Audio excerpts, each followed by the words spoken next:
This is TomoNews for Monday, March 19th. United keeps sending dogs to the wrong cities. United has been on a roll when it comes to pets. United Flight 3996 from Newark to St. Louis actually had to be diverted last Thursday because the geniuses found a dog that was accidentally aboard the plane. The four-legged flyer was supposed to be flying to Akron, Ohio, but was put on the wrong flight to St. Louis. The plane then had to take an extra 2-hour detour to drop the pup off in Akron to its owners.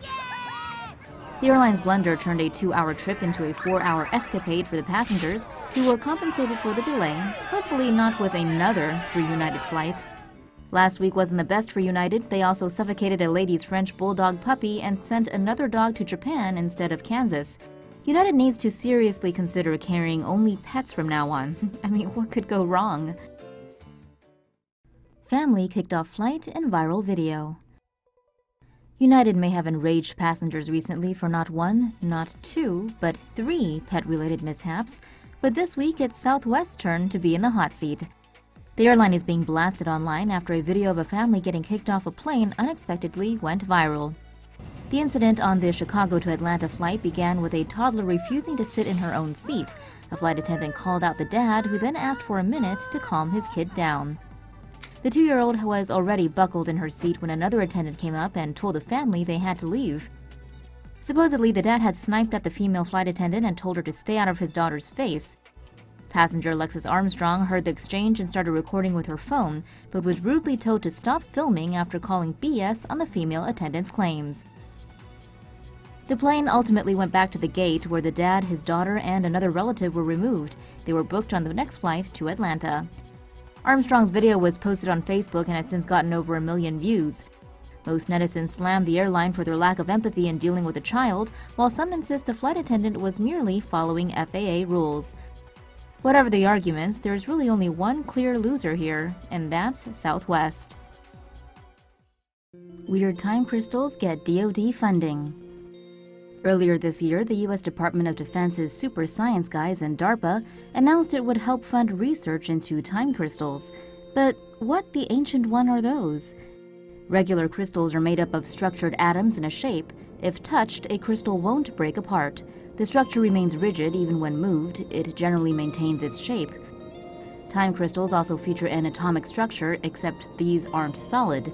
The structure is constantly moving, repeating it through time. Researchers say these are the world's first non-equilibrium matter, or, more simply, a matter where forces are not balanced. Gizmodo reports the research is mostly hush-hush, but these objects may have applications in atomic clocks and also potentially quantum computing. Oklahoma to execute death row prisoners with nitrogen gas.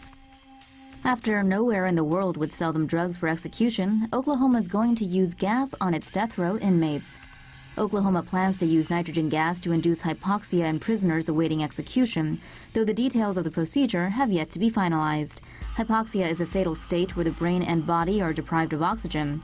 According to the U.S. Chemical Safety Board, 78% of the air humans breathe contain nitrogen. The lower the oxygen content, the deadlier nitrogen becomes.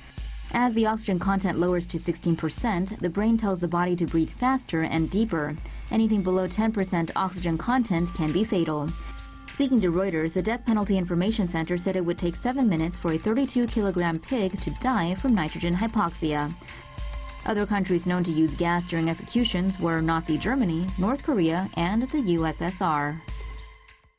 Sexy and strong in her own skin. A 23-year-old legless Californian girl has defied general preconceptions by working as an underwear model. Kanya Sesser was abandoned outside a Buddhist temple in Thailand when she was only a week old. Fortunately, at age 5, she was adopted by her Oregonian family. Despite being legless and experiencing trolls and bullies throughout her life, Kanya refuses to give in. Kanya lives a very active lifestyle as she eschews the use of a wheelchair for skateboarding instead. She also surfs, skis, and plays basketball.